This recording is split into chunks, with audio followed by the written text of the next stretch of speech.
नमस्कार साथियों, आप सभी का स्वागत करता हूं इस चैनल में। उम्मीद है आप सब अच्छे होंगे।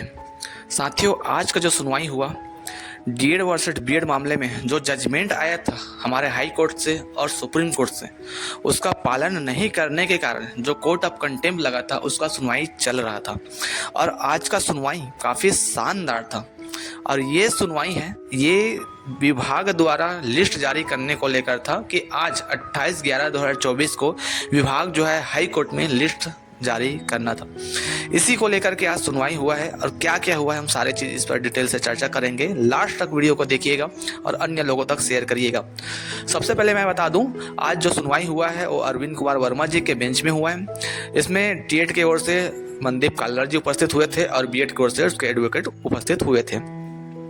केस का सुनवाई होता है, लिस्ट को लेकर के होता है। साथ में हमारे जो एडवोकेट है, डीएड के जो एडवोकेट है, उसने अच्छे से पैरवी किया है। उसने एक एक चीज़ को बताया कि कब जजमेंट आया था और विभाग जो है किस प्रकार से इस प्रक्रिया को घुमा रहा है, इस प्रक्रिया को लगातार डिले करते जा रहा है, इस पर एक एक चीज़ बताया।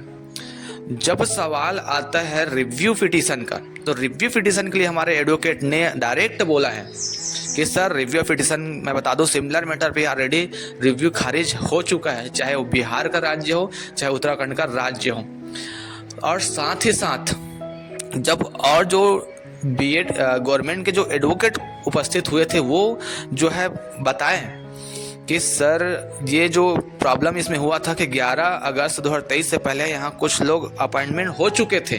जो सुप्रीम कोर्ट का जजमेंट आया था ना देवेश शर्मा वाला, वहाँ से ऑलरेडी जब जजमेंट आया तो वहाँ हमारे प्रदेश में कुछ लोग अपॉइंटमेंट हो चुके थे। तब जज साहब ने एक बात जो बोला, महत्वपूर्ण बात है, उसको आपको ध्यान से सुनना चाहिए।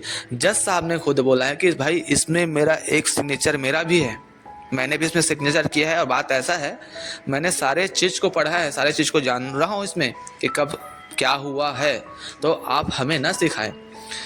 साथ में जज साहब ने ये भी कहा है कि आप लोग जो एक पत्राचार कर रहे हो, जब सुप्रीम कोर्ट का जजमेंट क्लियर कह चुका है, जो फाइनल आउटकम जो है रेट पिटीशन के हिसाब से होगा, ये जो फाइनल आउटकम जो है हाई कोर्ट के जजमेंट के हिसाब से होगा, तो अभी तक आपने किया क्या? आप केवल जो है पत्राचार कर रहे हो। यहाँ पर डायरेक्ट जज जो है गुस्से में आते हैं और ये बोलते हैं गवर्नमेंट के एडवोकेट को। ये बात देखने लायक था। साथ में मैं आपको बता दूं, और जो हमारे एडवोकेट की तरफ से, जो डीएड के एडवोकेट की तरफ से जो बात रखा गया है, काफ़ी सराहनीय था। फ्यूचर में होने वाले संभावनाओं को भी व्यक्त किया है कि सर जज साहब, ये जो है पिछले बार भी आचार संहिता का हवाला दे करके डिले किया गया था, इस बार भी पंचायती नगरीय निकाय चुनाव आने वाला है, तो इस पर भी कहीं फिर से बहाना बना करके आचार संहिता के ऐसा ना हो, तो इस पर भी संज्ञान में लीजिएगा करके।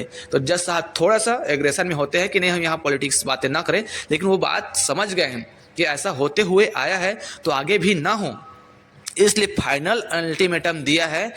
अब 1 हफ्ते के अंदर विभाग को बीएड को एक्सक्लूड करके केवल डीएड वालों का चयन सूची जारी करने का, मतलब केवल और केवल 1 हफ्ते का टाइम दिया है।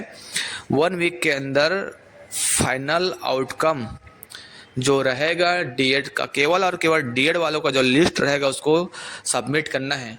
और ये लिस्ट तो आएगा ऑर्डर कॉपी, तब पता चलेगा, लेकिन 10 दिसंबर को ये लिस्ट फिर से केस को किया जाएगा और उस दिन जो है फाइनल सुनवाई हो सकता है। उस दिन ये जजमेंट आएगा कि कितने दिनों के अंदर इनको ज्वाइनिंग दिया जाए। साथियों,